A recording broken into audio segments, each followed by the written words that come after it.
Microfocus, creators of visual programming tools for software development, is pleased to provide major funding for the Computer Chronicles, the story of this continuing evolution.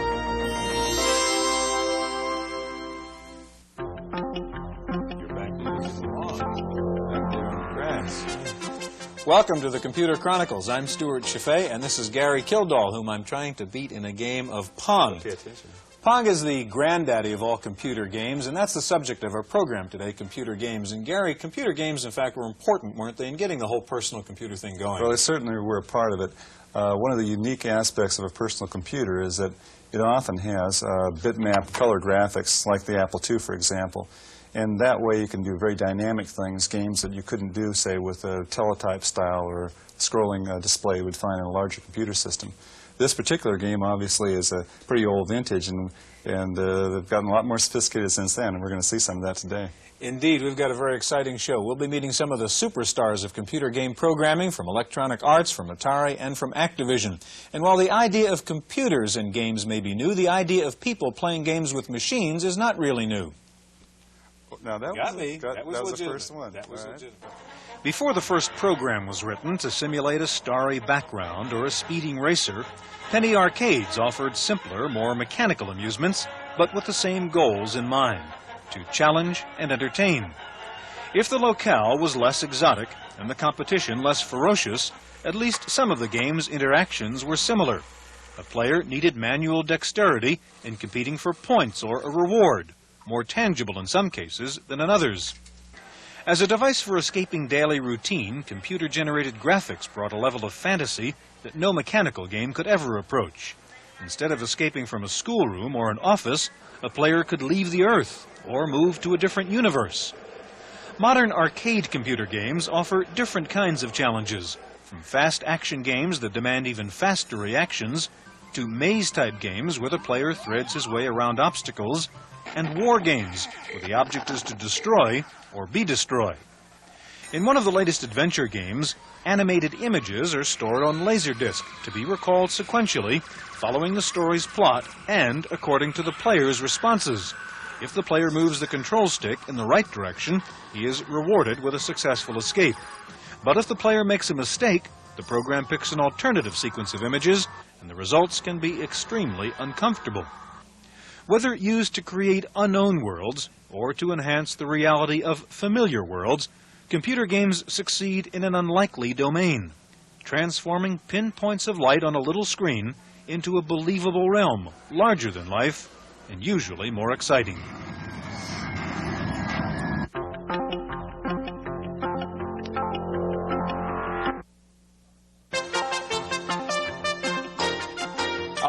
In the studio are Steve Kitchen, designer of an incredible new game, Space Shuttle, from Activision, and Chris Crawford, one of the top game designers with Atari. Gary?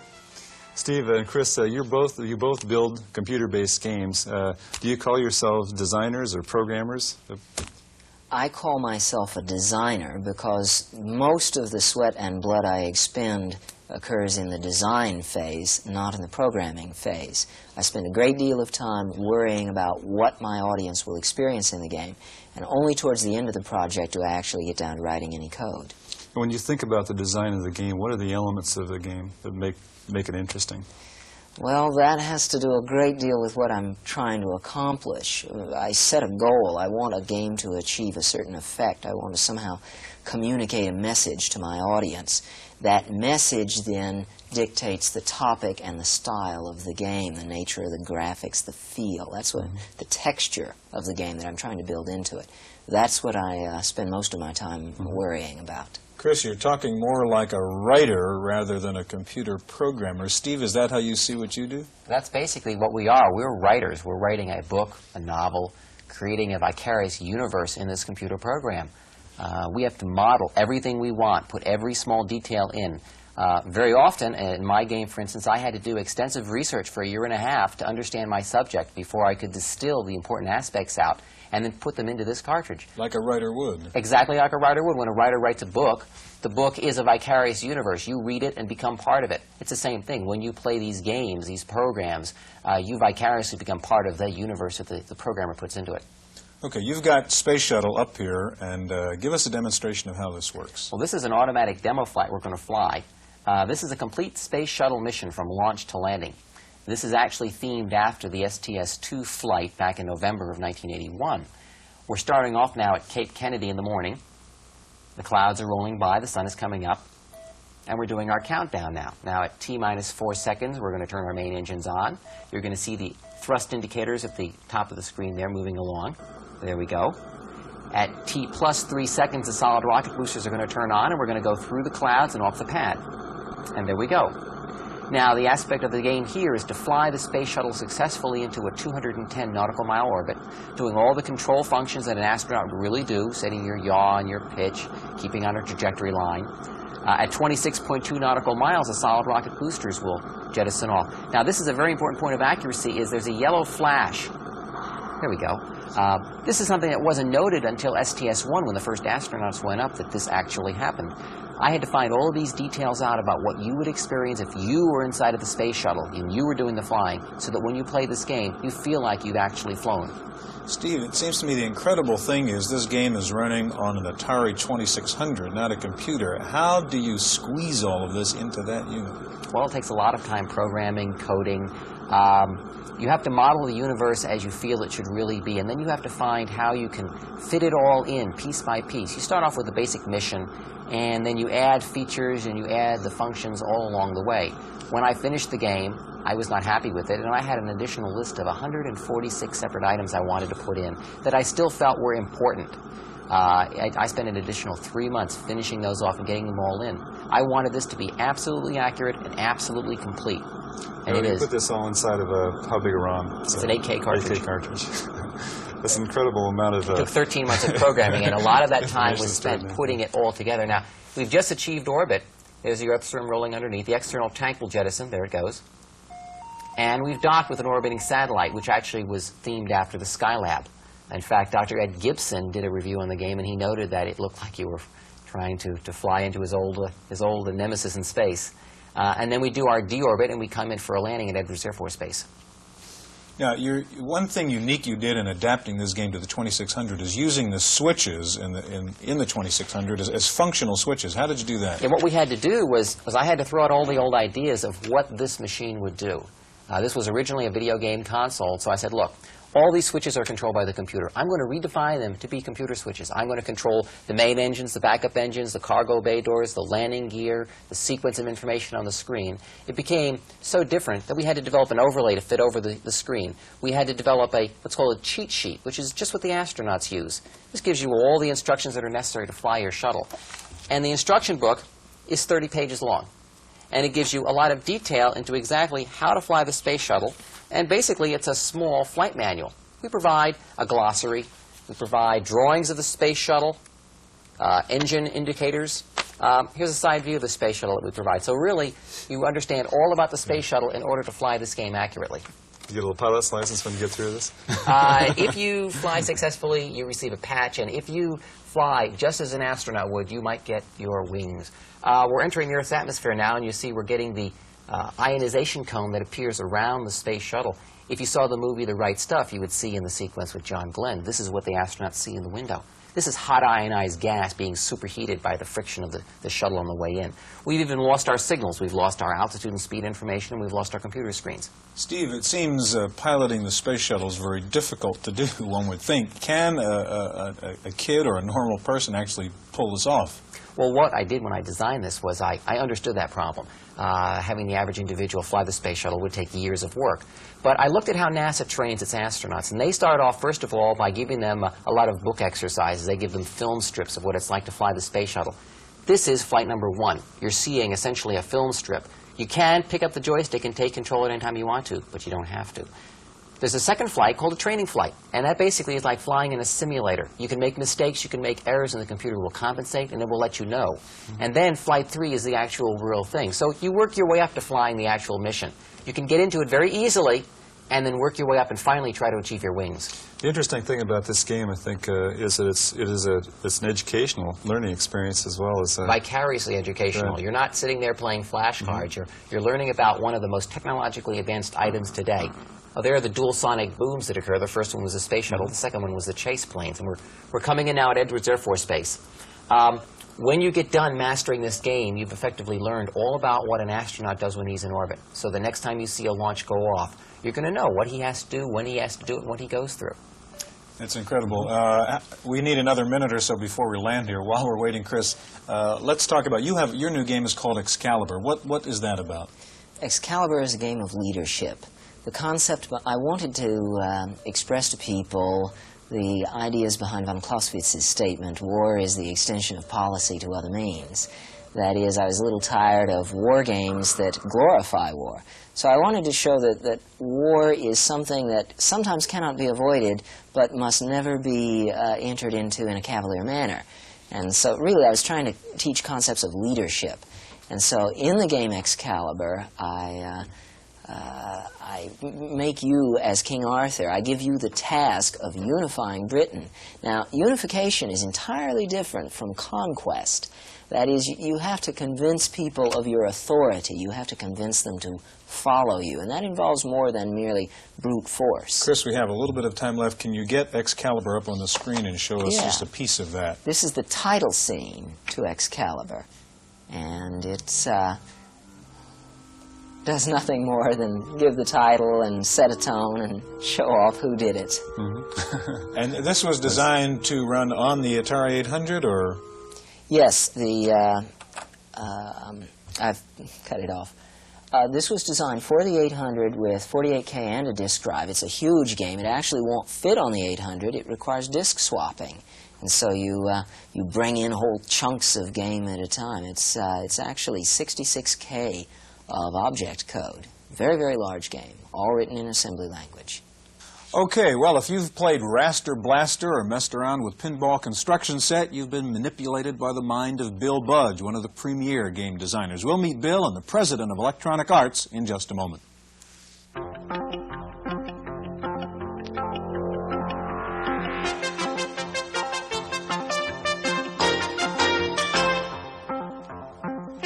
Joining us now is game designer Bill Budge, who works with Electronic Arts, and the president of Electronic Arts, Trip Hawkins. Bill, there's quite an array of games out here on the table. And what is it that makes a game successful, or what kind of factors go into the design of a game? It's really hard to, you can't ask people what they want to see on the computer and what kind of programs they want. I really think that a person writing a program has to have an inner conviction of something and write a program that they want to write and a program that they want to use.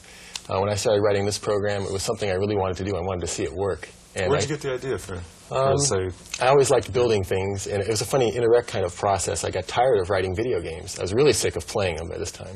And I thought, well, it's fun to make video games. I still kind of like to write them, and I bet other people would really like to write them. You're talking about the Pinball Construction Set. Right. And this is kind of a nice game because it actually involves you in the construction of the game itself. It's kind of like a metagame. Is the success of that been pretty good in the sense that, is there a special segment that you're selling to as far as the construction Well, set? when you start out, yeah, you're looking to the really avant-garde computer users. It takes a while for the message to get out there when everyone is still discovering Pac-Man and a program comes along that's telling them they can build video games. Well, it doesn't register at first, but it's got a slow growth that builds up, and finally now we're getting very good results. So the game kind of craze dies out. This stuff's taken off. Mm-hmm. Trip, on the business side, what do you look for a successful software game? Well, I think Pinball Construction Set has a lot of the things that you look for, and that's why it's now one of the top 10 sellers in the country, according to Billboard magazine. We have a philosophy of having products that are simple, hot, and deep. Simple so that you don't have to read a lot of instructions. Of course, most people don't want to have to learn how to operate the computer. They want to just do things with it right away. And Pinball Construction Set, you can immediately play one of the pinball games that are included, or you can quickly make up one of your own, and it's very simple to do that, as I think Bill will illustrate. We also like to have products that are hot in that they should fully use the sound and graphics and other capabilities of the machine. And we also look for programs that are deep. In the case of Pinball Construction Set, you can make your own pinball games, so it has a lot of creative possibilities and allows people to control what they're going to make and interact with it and change it. And that's one of the things that extends life of the product and causes people to come back to it again and again. It's kind of fun to take a look at this. I'm dying. Dying to see. Go ahead, Bill. Okay, well, you know, this is a very simple sort of real-world idea. It's a construction set. You have something that you're building on this side of the screen and a set of parts over here. And I have a hand here that I control with the joystick, and I use that to move things around, say, on the board, the game I'm building. I can modify this game. And I can get parts out of the box, and I can just add them over. So they're kind of bumpers you're putting into your game? I'm just putting bumpers, yeah. This is a favorite of really young kids. They like to just grab a whole bunch of bumpers, fill the board up with them, and put a ball on there. A pinball aficionado would gasp, but little kids don't really build pinball machines. They just sort of build things with this. And I can get a ball and put that over here. Then if I want to try out the game, I can just push this menu selection right here, and the game starts to play. Now, you can see I've got two balls, one up there. I can launch this one, and I can go out and play the game a little bit. And the balls drop down at the bottom eventually. But before I let that happen, I'll just go back to the parts box and start editing again. Get rid of some of these. Bill, this was kind of a new level, I suppose, of computer game where you really can design the game yourself. What, if you can tell us, what are you working on now? What would be the next step in computer games? I want to extend the idea of a construction set. I think this one was hard to do when I started, and because there are lots of combinations and things you can't really predict when you're making a kit to make a meta game, as you said. I'd like to extend the idea even further, and the problem there is then designing the parts box. In pinball, it's a small set of parts. You don't really have to worry about thinking up abstractions. And a general construction set, it's not clear what the parts should be. It's almost like you're inventing a new language for representing specifications for programs. It gets very difficult computer science problems.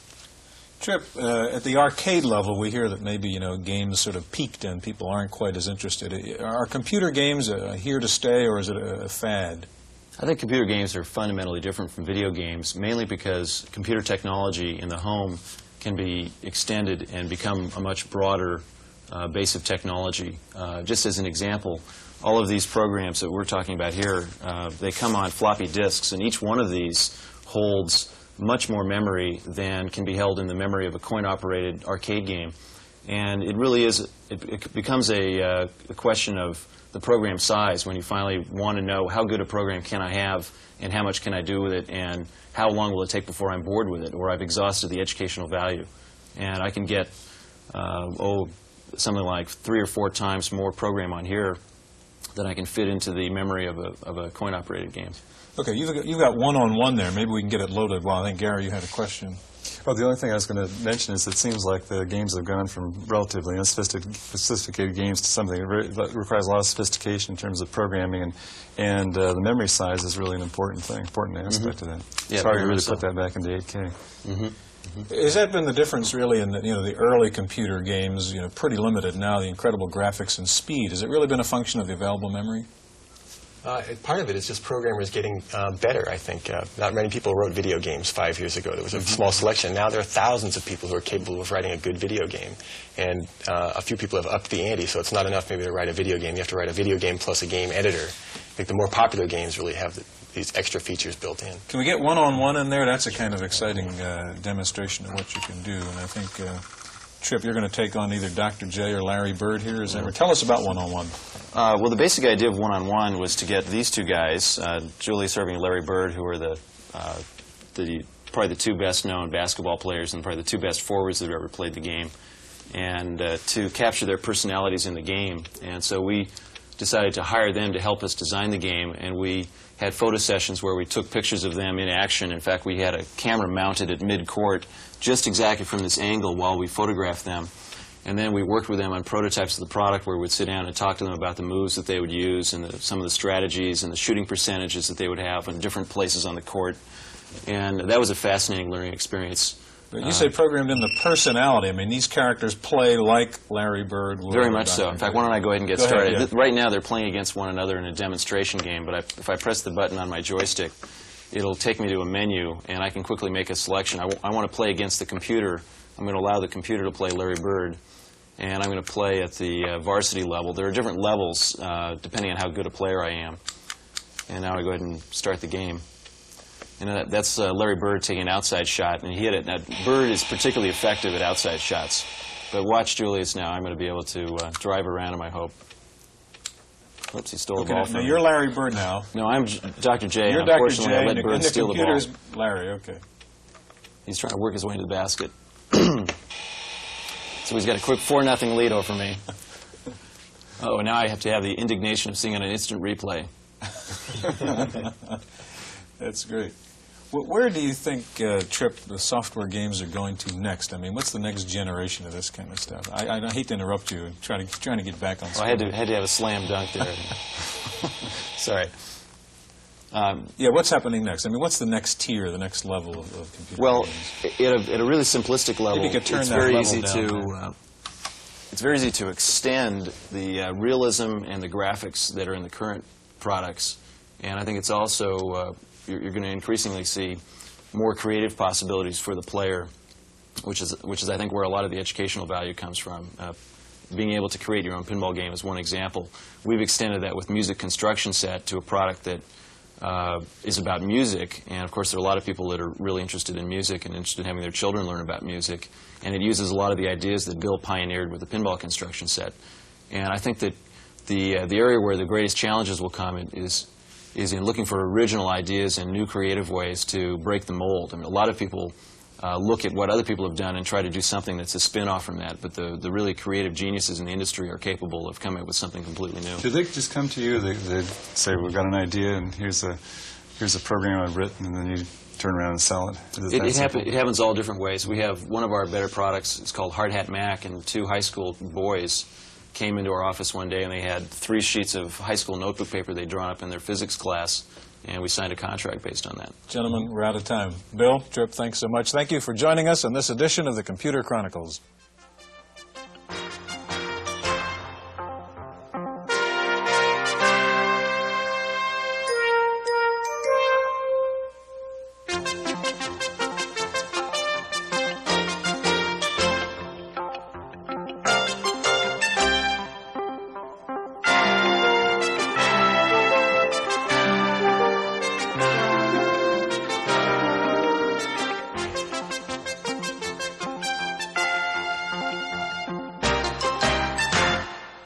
Microfocus, creators of visual programming tools for software development, is pleased to provide major funding for the Computer Chronicles, the story of this continuing evolution.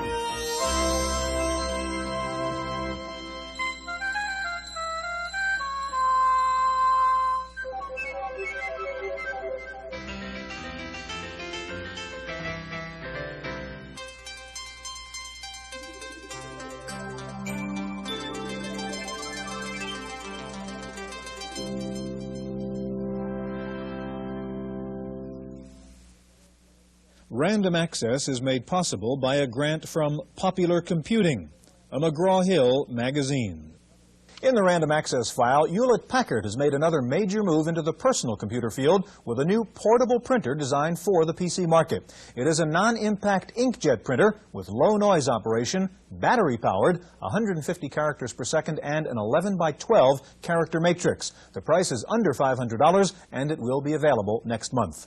IBM in the news again this week. First of all, IBM announced a licensing agreement with Intel to allow IBM to produce its own 8088 chips, the microprocessor used in the PC. Tremendous demand on Intel's output of the 8088 has kept IBM from producing enough PCs to meet its demand.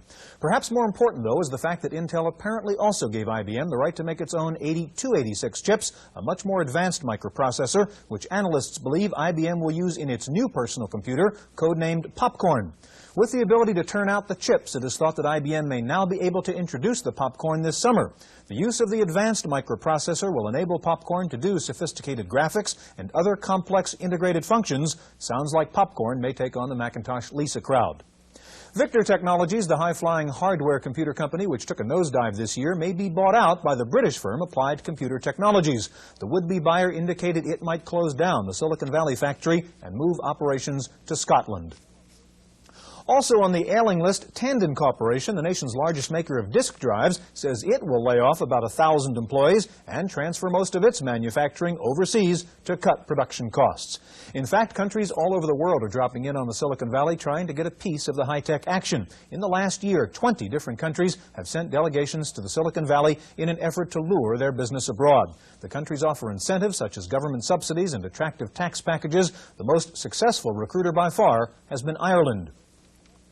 One foreign country very much on the mind of high-tech executives is Japan, with particular attention focused now on the debate in the Japanese parliament on a new proposed software bill which would limit software copyright protection for U.S. products to 15 years and force American companies to allow Japanese firms to sell U.S.-made software.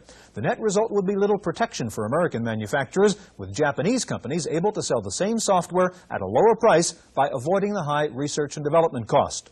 And speaking of software, you say you have a modem but can't use all the bells and whistles because you don't have the right communication software?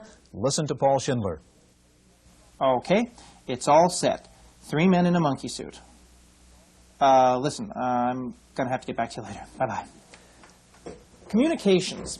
Did you know that using one of these devices, called modems, computers can talk on the phone, just like us, only faster?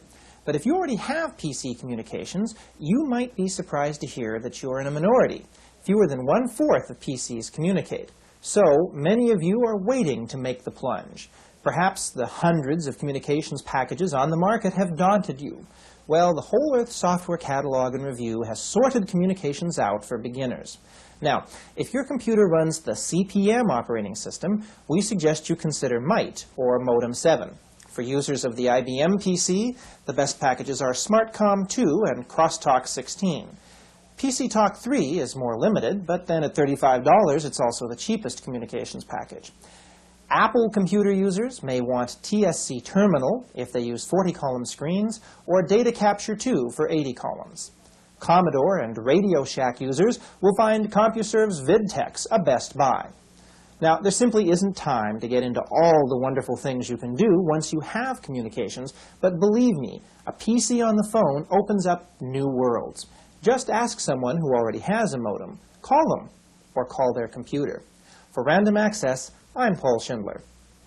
Next week, Paul takes a look at Ken Houston's professional blackjack program. Well, the hot software this month, tax preparation programs. 2 of the more than 20 tax packages have hit the software top 10 this week. The 2 bestsellers are Tax Advantage from Continental Software. It sells for about $70. And Tax Prepare from Howard Soft. It's a bit more complex and sells for $250. And as if you hadn't noticed, there are still more computer magazines coming out on the market. The latest count shows more than 300 computer periodicals. The fastest growing ones are Compute, Personal Computing, Popular Computing, and InfoWorld. Finally, the last place you want to see a computer, let alone a robot, is in your neighborhood bar. Yet it seems the sweep of technology has no limits. In San Francisco this week, the world's first robot bartender was unveiled. The robot can talk, can take spoken orders, and can mix 200 different drinks. But on the first test run, when the waitress yelled out, "Give me a Bloody Mary and a beer," the robot knocked a glass off the bar and onto the floor and poured beer all over the counter. The robot's designer said there were still some bugs to be worked out. Kind of makes a human feel good. That's it for this week's Random Access File. I'm Stuart Chaffee. Random Access is made possible by a grant from Popular Computing, a McGraw-Hill magazine.